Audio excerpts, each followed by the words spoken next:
ready for a wrap up?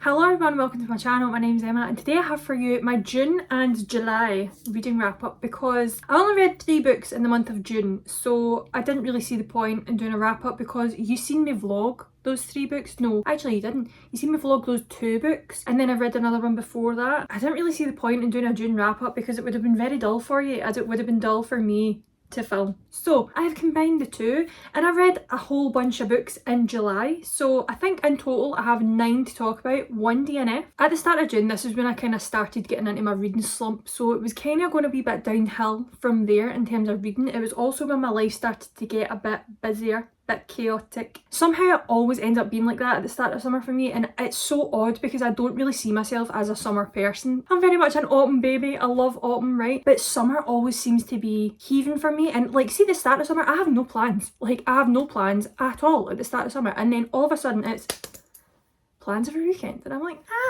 no, I don't work like that. I need space and time to recharge after social events, you know. But that's by the by. I only read 3 books in June. Let's start talking about them. So because at the start of June I was getting into this reading slump, I ended up picking a book up on my Kindle, and it's the only book from June that you won't have seen me talk about, and it's A False Start by Candice Steiner. This is the 5th book, I believe. Yes, it is. In the Red Zone Rivals series, which I believe is the last book in this series. I gave it 4 stars apparently. I don't remember anything about it. Like, see, because I was getting into this reading slump, my mind, it's not retained any information from this book. I know it's a sports romance. I know it's in this series. I remember kind of enjoying it. I definitely wouldn't give it a 4 stars now. I would probably give it a 3.5 now. I don't think I would have said it was as low as a 3, but it definitely wasn't a 4 because I don't remember it. That's really all I have to say on this. Bad starty, but hey ho. The next and only other 2 books that I read in June were part of the Addicted series. I ended up reading Addicted After All and Fuel the Fire by Kristen Becca Ritchie. I'd done a whole reading vlog about these because this is when I was getting out of my reading slump. I was comfort reading my way out of it, and this was the perfect way to do so. So this one was the last book from Lillian Lowe's perspective solely. I gave it 3.75, and I do think that's probably accurate. The books from Lillian Lowe's perspective, the later on ones, I feel are very repetitive, but I think that is just because of the way that their addictions are getting discussed. It's not a very kind of linear process. It's not like you're bad one day, you're great the next day, and that's you move on like that. Do you know what I mean? There's struggles, there's things that you go through. So I think from this perspective, it was very back and forth. It was very repetitive in that sense, but nonetheless, I loved it. I said in my reading vlog when I was talking about this that it really hit me at the end of this book, where I was like, I am never going to pick up these books for the first time again, and it really hit me at the end of this one. There was like a big thing happening at the end, and there was a big speech happening, and I was like, these characters from book 1, I cannot believe the progress that has happened. I think the difference from these characters in book 1 to now, to especially in this book, I think is so dramatic. The difference, you've been able to grow with these characters and see the kind of things that they're learning along the way, things that they're learning about themselves, learning about each other, learning about the family dynamics that they have, and like who they can trust, who they can't. It's just such an interesting series to get into because you're dealing with so many characters at once. It's not like this book solely deals with Lillian Lowe. You get a lot of backstory from the other characters that are involved in this book and involved in the whole series, and I think the issues that are dealt with in these books are very real. Even though these characters' circumstances are so different from like your average person, they're privileged, they're rich, they have everything that they could ever want at their fingertips, right? It does not negate the fact that the issues that we're dealing with in these books are very real topics, and I think having it with this background and kind of really going through the motions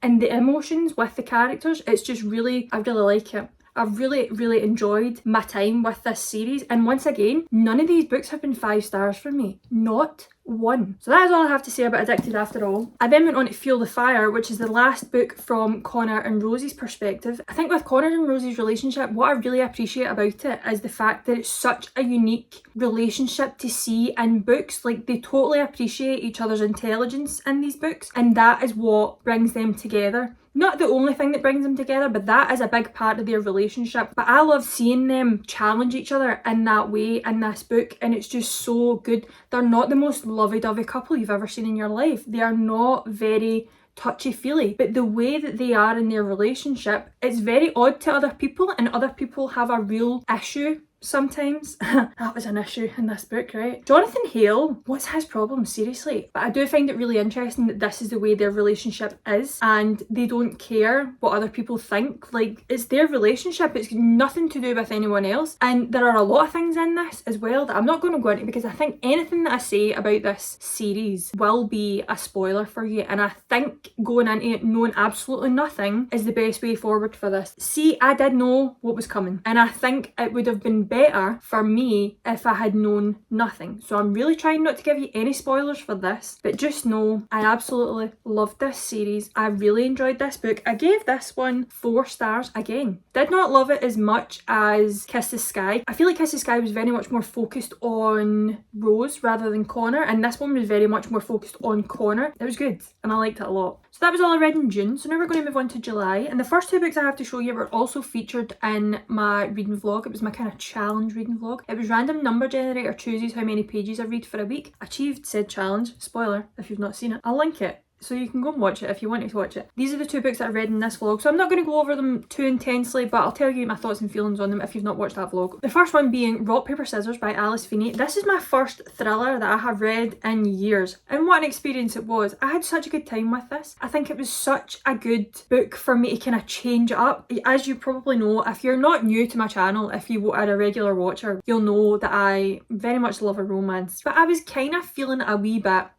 meh. I needed out. I needed something new. I needed something different. This is also a book that I've DNF'd before. Like, I kind of soft DNF'd it because I got scared. And I was like, do you know what? I'm going to be brave and I'm going to pick it up again and we're going to see if I like it. And do you know what? I did like it. Even though I didn't actually love the book, I loved my experience reading the book. And because I got to share it with you guys as well, it was just really... it was fun. So this book follows Adam and Amelia. Adam is a screenwriter and Amelia works in this dog home, and they're kind of having troubles in their marriage. Amelia wins this weekend away up in the Scottish Highlands, right? And they decide to go and see if they can save their marriage, see if they can kind of reconnect in a way, I guess. So they end up travelling up to Scotland and they end up in this abandoned chapel next to a loch. Abandoned is all I needed to know. I was scared, right? I was terrified. I was like, why would you go in an abandoned chapel? Anywhere abandoned. I don't want to go anywhere that's been abandoned. Do you know what I mean? Because why is it being abandoned?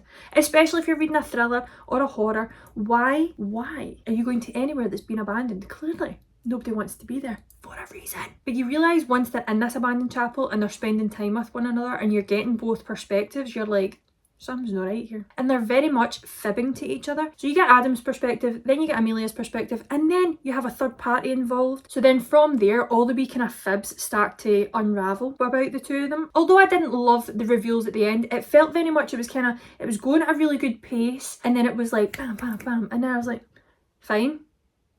Is that it? I think I would recommend it, especially if you're not into thrillers. I think this is a good one to get into because it helped me. Plus it's set in Scotland. Yeah, 3.75. Enjoyed it. Next book that I read in July was Leather and Lark by Bryn Weaver. I gave this 2 stars and I don't regret that rating at all. I think now I would still give it 2 stars. So this is the second book in the Ruinous Love trilogy by Bryn Weaver. It follows Butcher and Blackbird, which blew up on social media last year, right? It was very much a serial killer romance, and I did enjoy Butcher and Blackbird when I read it. So this one is again a dark romantic comedy, but here's the thing. I don't think this is a dark romantic comedy. I think it's a romantic comedy with dark themes, and I don't think those are the same. In this one, you're following Lachlan Kane, who is the brother of Rowan Kane, who's the love interest in the first book, and then you have Lark Montague, who is the best friend of Sloane, who is the other love interest in the first book. So with Butcher and Blackbird being a serial killer romance, this one also, and I don't think this is a spoiler, is a serial killer romance. Not kind of a serial killer romance, but it's not really. It's kind of more just like a killer romance, I guess, because Lachlan is a contract killer. That is his job. His cover for that is that he works with leather. He's got a leather workshop. He does all these things, right? And I really, really wanted to see more of that. I think, see if you're going dark and you've got a man, your male main character works with leather, I think there's so much that you could do with that. I think it was such a shame, and I think it was such wasted potential with Lachlan that you didn't see more of him in that job. And even in the fact that he was a contract killer, you didn't even really see him do much killing either. And for a dark romantic comedy, if that's what we're calling in it. I just think it could have went way further. I feel like we were getting held back a wee bit. I feel like everything was a bit at arm's length, and I was like, go a bit further. I was like, push it. Because I feel like with Butcher and Blackbird, it was pushed. Like, you were seeing some kind of dark serial killer stuff, you know? And it was still funny. But even with this one, the only funny parts that came with this were from Lark. Because even with Lark's story, right, I understand why Lark done everything that she done. I do still think more could have been done with that. So it all kind of felt just a very surface level dark romance. And I gave it 2 stars. I'm very disappointed in it. It was one of my highly anticipated releases of the year, and I'm kind of gutted that it was rubbish. I've not even talked about the book that I DNF'd, sorry. Now, I tried my best. But I was talking to my friend about this, and she was like, why are you doing that to yourself? She's like, you're clearly not enjoying it. Life's too short. She's like, it's just not for you. And I was like, do you know what? It's just not for me. The book that I DNF'd this month was Leviathan Wakes by James S.A. Corey. I can't get into sci-fi. I got 48 pages through this on my Kindle, and I just simply did not care. And I felt like the way I was forcing myself to read it just wasn't going to do me or the book any favours. Like, I would have ended up giving this a bad rating anyway. And I don't think any book kind of deserves that if I'm the one that's like forcing myself to read it. Do you know what I mean? And I think I just need to get better at DNFing books when I feel like that, because it's not fair in me, it's not fair in the book, it's not fair in you guys if I'm just like, nah. Do you know what I mean? And I will probably give it away to someone that is going to enjoy it, but I will not be continuing with this series, and I'm not going to give it another go. Next book I read in July was Kiss and Don't Tell by Megan Quinn. Now, this is one of the books that I picked for my July TBR, and it was Friend's choice, so my bestie Kelsey picked this for me, and I've texted her about it already, and I hope she doesn't get mad at me, but I gave this 1.5 stars.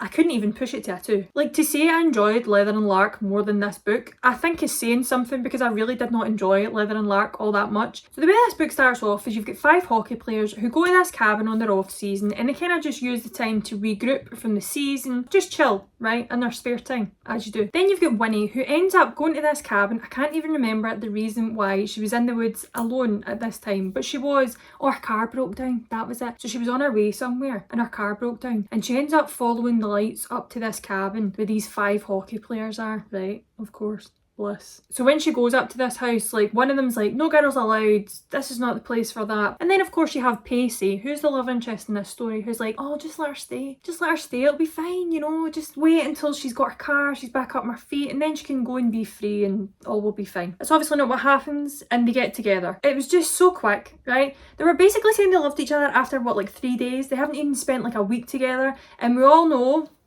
if you don't, you know now, I don't like insta love. I'm not a fan of it. I'm just like, after 3 days, like, where's your critical thinking here? Where is your alarms, and why are they not being set off? The 2 characters individually just annoyed me so much. Like, Winnie was so annoying, Pacey was so annoying, and also very aggressive. And I was like, mate, are you having a laugh here? I was actually so raging. I think what he done was outrageous, to be honest. And I was like, wow, Winnie, babe, I know I'm not the biggest fan of you, run. I just think they're going to be one of those couples that like breaks up and gets back together and breaks up and gets back together, and it's just a very tumultuous relationship. And see, in that case, right, at what point is it worth it? I didn't like this at all. I found them both to be insufferable. I won't be continuing on with this series if you didn't know. But it was nice to get into a hockey romance. The themes of a hockey romance, at least. This just was not the one for me. I just went for a wee custard cream break, so now I'm back. And we're going to talk about a book that I really did enjoy so much. Play along. By Liz Tom Ford.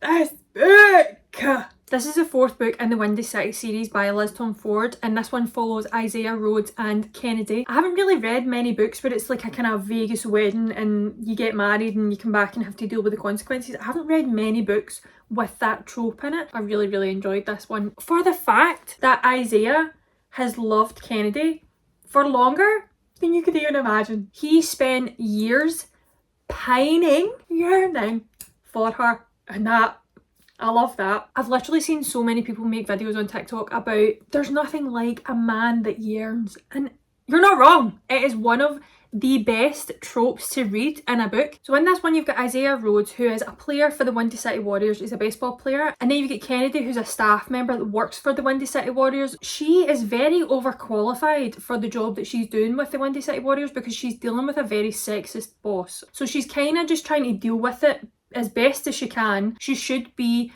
at doctor level, and she's very much against hanging out with players because she is the only woman on staff at this team. She basically doesn't want to give her boss a reason to fire her so that she can just move on and hopefully get a better job at the end of this. And then of course you've got Isaiah Rhodes, who since the moment he met her, loved her. He's been spending years trying to get to know her, trying to pull her out her shell, trying to get her to come out with the guys and kind of come out with the team. So anyway, they end up in Vegas, they end up getting married when the two of them are drunk, and they're like, okay, cool, that's us, we're married now, what are we going to do? So the two of them then have a decision to make. They're like, do we keep this a secret or do we just tell people that we're getting married until we can get divorce papers lined up? I just really like the relationship between the two of them, and towards the end I was very scared at the end. I was like, oh, please don't do this. I was like to the other, please don't do this. Is he going to be like, stay with me, stay with me, don't go to this other job that you have an opportunity for, stay with me? Luckily it all worked out in the end, as it tends to do with romance books. The reason I gave it a 4.5 instead of a 5 is because I feel like with this book, and there has been another couple of romance books that have done this as well, that was more focused on Isaiah rather than Kennedy. I feel like earlier on in the book where we're getting kind of more of Kennedy's background with her parents and her stepbrother and kind of relationships that go on with that, I think towards the end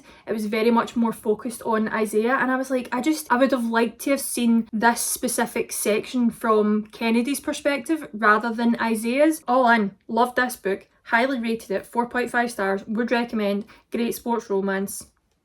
That's it. The book I read after that was a kind of a wee Christmas themed book, right? I don't know why I picked this up in July, but I did, and it's The Season of Secrets by QB Tyler. Now, I read a QB Tyler book for the first time earlier this year and I ate it up. I absolutely loved it. I think I gave it 4 stars, and I also gave this one 4 stars as well. So this one's a taboo romance. It's workplace, age gap, kind of forbidden romance. See, what I've recognised with QB Tyler, she can make me fall in love with these characters from page 1. I literally said earlier on in this video, I don't like insta love. I don't like it when the characters instantly get together. QB Tyler's books are the exception to this, okay? I love them and I've only read 2, but I have had the same feeling both times reading both of these books, and I'm like, wow, I'm in love with these characters. She just has a way of making our male main characters specifically absolutely adore the female main character, and I am obsessed with that, right? I love that. That is one of my favourite things ever,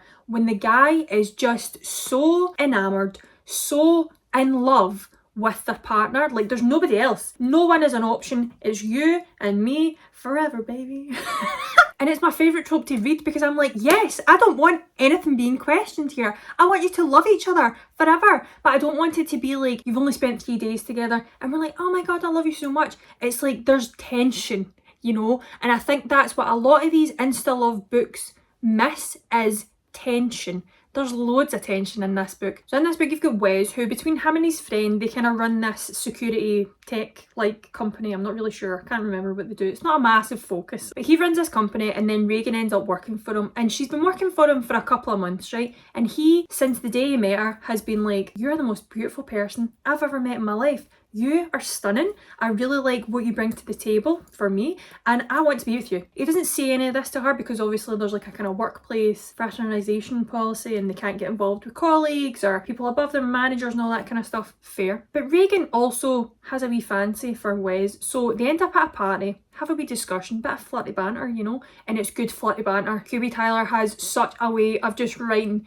good flirty banter, and they end up having a weekend away together. And obviously QB Tyler books, if you have not read any of them before, very, very spicy, good stuff. So after this weekend of them being away together, they end up deciding that they're going to be in a relationship with one another, and that is kind of the premise to this book. There's not really much more to it. It's just a good, smutty, fun time. I think if you're in the market for a book like this, I would highly recommend QB Tyler. I'm now looking at all of our books because I'm like, wow, I think I'll like them all. And it's also set over the kind of Christmas period, so it has a wee kind of seasonal twist to it, which again, I don't know why I read in July, but I was just feeling it. So would be good for the Christmas season also. Loved it. And then the last book I have to show you, I actually finished it on the 2nd of August, but I read the majority of it in July, and I don't want to keep it until my August wrap up because I fear I will forget everything that happened in it. So I read Long Way Down by Kristen and Becca Ritchie. This is the final, right? I didn't know this. This is the 9th book in the Addicted Calloway Sisters series. The 10th book, Some Kind of Perfect, which is up there somewhere, that's set in the future, so I don't think it's actually set in the same timeline as like kind of what's happening here. So see, when I got to the epilogue of this, I was like, wow, why does it feel like it's ending? It was, and I was like, wow. Oh, I thought I had another book to go. And I do have another book to go, but it's not the same. So anyway, this is the last book from Reich and Daisy's perspective. I think it was just an emotional rollercoaster from start to finish. I feel so hard for Daisy Calloway. I just think she's had such a difficult time with her parents, with her friends. She doesn't really have a voice to show her feelings, her thoughts. She's very in herself a lot of the time. The thing that really made me feel for Daisy in this book is the fact that she wants everybody to be happy, but it's at her own expense. Like, she'll do anything to make somebody smile, anything to make somebody happy, to kind of cheer them up, bring them out of bad stuff, when she herself feels awful. See, when she finally realises what she wants to do with her life and you see her grow and come into that, it's really, really nice to see her as a character do this.